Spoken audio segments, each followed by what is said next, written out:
Kisah horor Tol Cipali, penumpang misterius.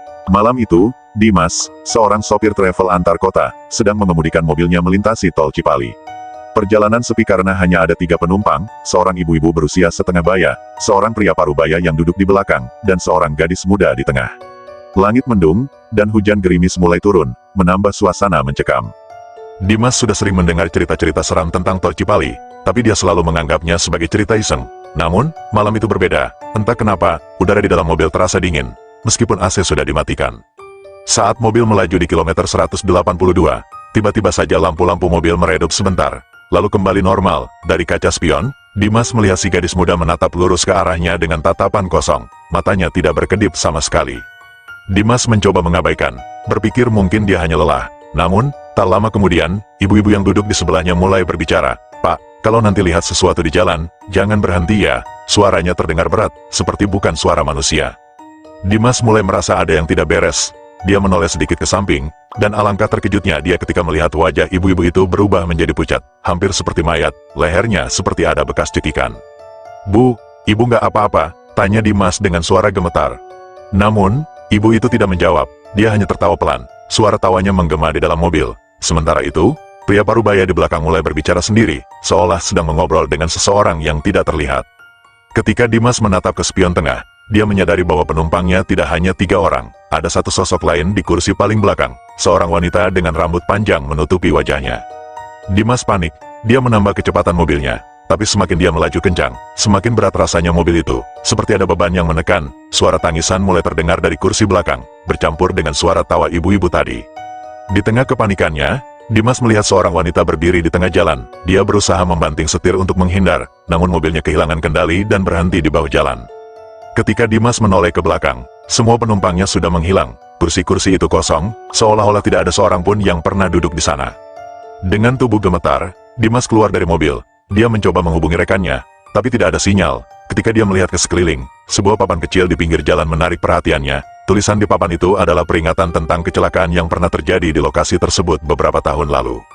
Nama-nama yang tertulis di sana adalah nama-nama penumpangnya tadi malam. Dimas langsung merasakan bulu kuduknya meremang. Dia buru-buru masuk ke mobil dan melanjutkan perjalanan tanpa menoleh ke belakang lagi. Sejak malam itu, Dimas berhenti mengambil rute Tol Cipali di malam hari. Bagi dia, pengalaman tersebut menjadi pengingat bahwa ada hal-hal yang tidak bisa dijelaskan dengan logika.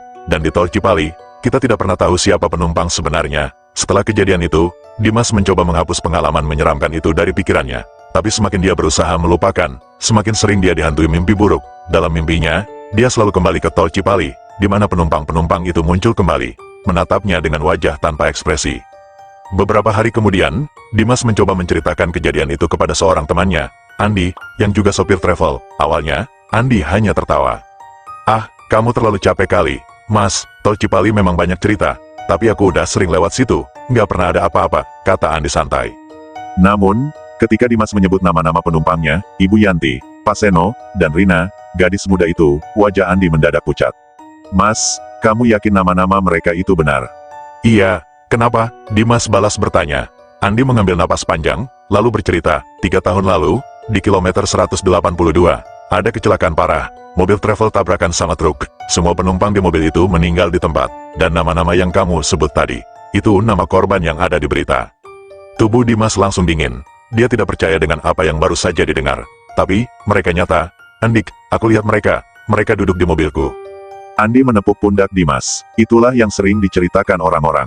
Kalau kita lewat malam-malam, mereka bisa ikut menumpang, terutama kalau kita sedang lengah atau tidak sopan di jalan. Kamu beruntung masih selamat." Dimas mencoba untuk tenang, tapi rasa takutnya tidak juga hilang. Setiap kali dia melihat mobil travel lain melintas, dia selalu teringat wajah-wajah itu. Malam berikutnya, Dimas memutuskan untuk tidak bekerja. Tapi anehnya, setiap dia mencoba tidur, dia merasa seperti ada yang mengetuk-ngetuk pintu rumahnya.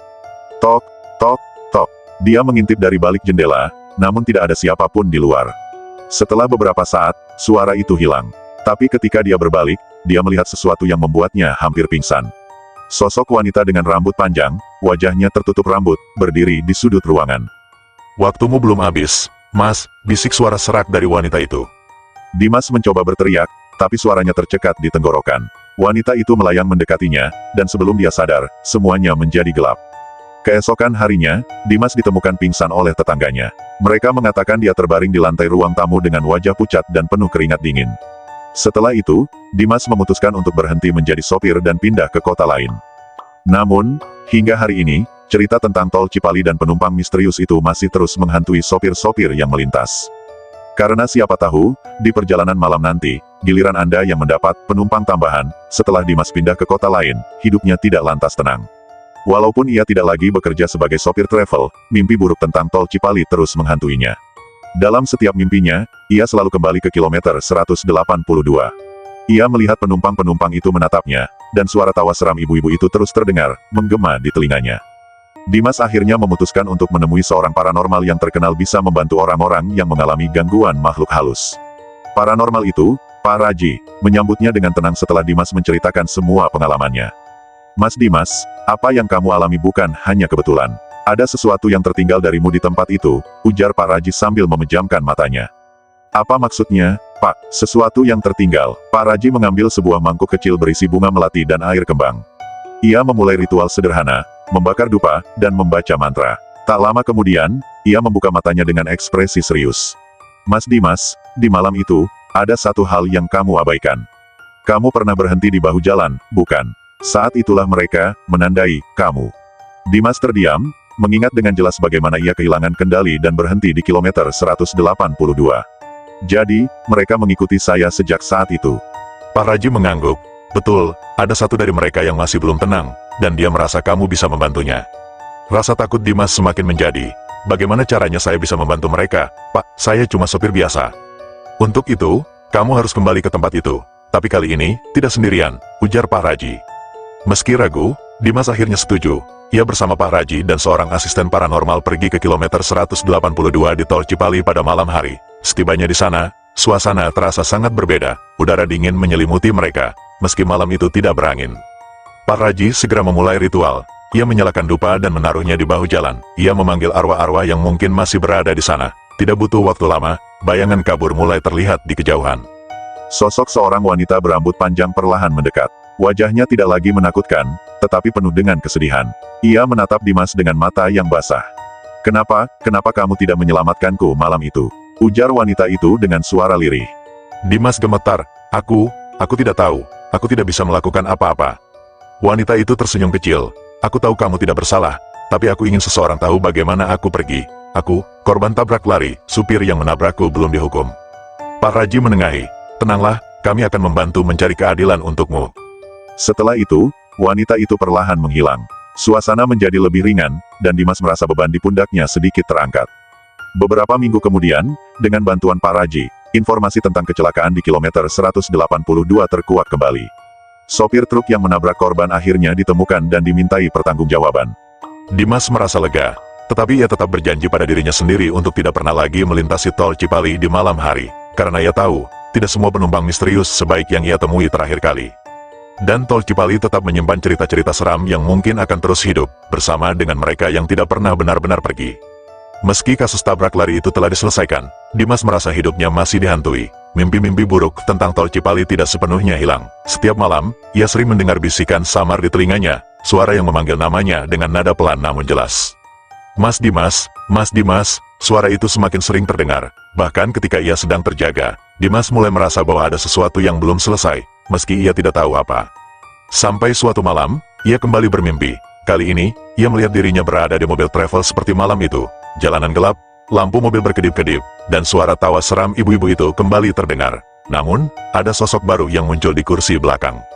Seorang pria berpakaian sopir travel menatap Dimas dengan tatapan penuh dendam. Wajahnya pucat, dengan bekas luka panjang di lehernya. Kamu pikir semuanya selesai? Mas Dimas, kamu pikir keadilan untuk dia cukup? Bagaimana dengan aku? Dimas terbangun dengan napas tersengal-sengal. Keringat dingin membasahi tubuhnya. Ia tidak mengenali wajah pria itu. Tetapi entah kenapa, ia merasa pria itu juga memiliki hubungan dengan kejadian di tol Cipali. Keesokan harinya, Dimas menemui Pak Raji lagi. Ia menceritakan tentang mimpi tersebut, dan Pak Raji mendengarkan dengan seksama.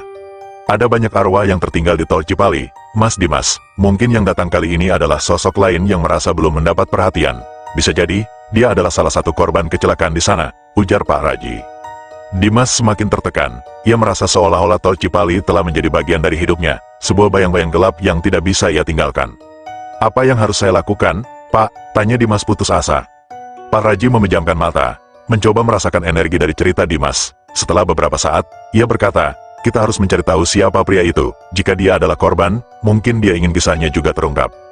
Dengan bantuan seorang wartawan lokal, mereka menelusuri catatan kecelakaan di tol Cipali. Tidak butuh waktu lama, mereka menemukan laporan tentang seorang sopir travel bernama Surya yang tewas dalam kecelakaan misterius beberapa bulan sebelum insiden yang dialami Dimas. Mobil Surya ditemukan terguling, tetapi penyebab kecelakaannya tidak pernah diketahui.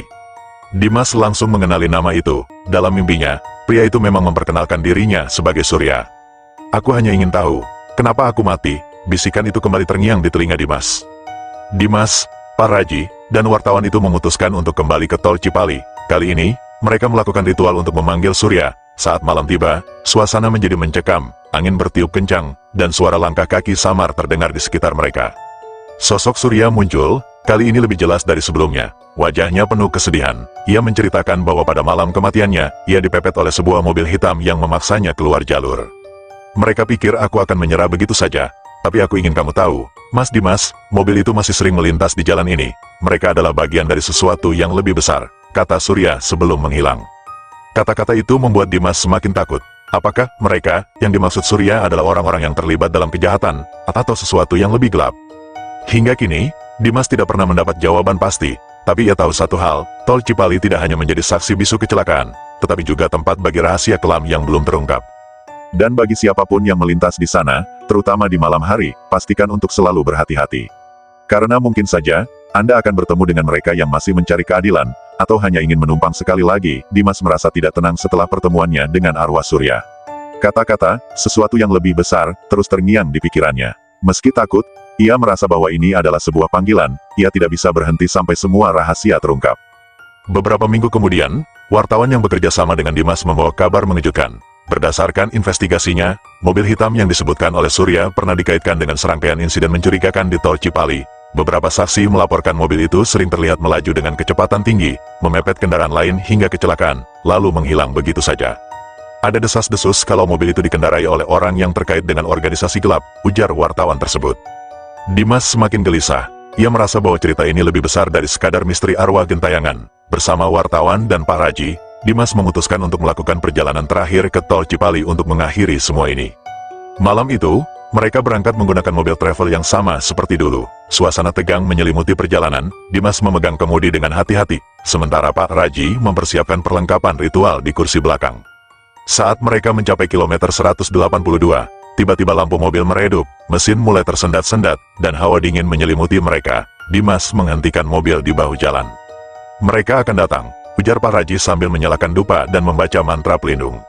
Tiba-tiba, di kaca spion, Dimas melihat mobil hitam muncul dari kejauhan. Mobil itu melaju kencang dan berhenti beberapa meter di belakang mereka. Mas Dimas, jangan keluar dari mobil, perintah Pak Raji tegas. Namun, sebelum mereka sempat bereaksi lebih jauh, sosok pria berpakaian sopir travel muncul di tengah jalan. Itu Surya. Ia menunjuk mobil hitam itu dengan tatapan penuh amarah. Itu mereka yang membuatku mati, teriak Surya dengan suara menggema. Mobil hitam tiba-tiba menyalakan lampunya dengan terang, seolah ingin menyerang. Tapi sebelum itu terjadi, Pak Raji mengangkat sebuah keris yang telah diritualkan, lalu mengarahkannya ke mobil tersebut. Kalian tidak lagi berkuasa di sini, seru Pak Raji sambil menghunuskan keris ke udara. Angin kencang berhembus, membuat debu dan daun-daun kering beterbangan. Mobil hitam itu perlahan memudar, seperti diserap oleh kegelapan malam. Suasana menjadi hening, hanya suara nafas mereka yang terdengar. Surya menatap Dimas untuk terakhir kalinya. Terima kasih, Mas, kini aku bisa pergi dengan tenang. Sosoknya memudar, menyisakan kehangatan aneh yang membuat Dimas merasa lega. Setelah kejadian itu, Dimas tidak lagi dihantui oleh mimpi buruk atau suara-suara misterius. Namun, ia tetap tidak kembali menjadi sopir travel. Ia memilih pekerjaan lain yang lebih aman dan jauh dari jalan raya. Wartawan yang bekerja dengannya menerbitkan artikel tentang misteri di tol Cipali, membuka mata banyak orang tentang kejanggalan yang terjadi di sana. Meski tidak semua percaya, kisah itu menjadi peringatan bagi para pengendara untuk selalu berhati-hati. Bagi Dimas, perjalanan ini mengajarkan satu hal, ada dunia lain yang hidup berdampingan dengan manusia, dan terkadang, dunia itu hanya butuh seseorang untuk mendengarkan ceritanya. Tol Cipali tetap berdiri megah, menjadi jalur penghubung penting. Tapi bagi yang percaya, kilometer 182 menyimpan cerita yang hanya berani diungkapkan oleh mereka yang cukup nekat untuk mendengar.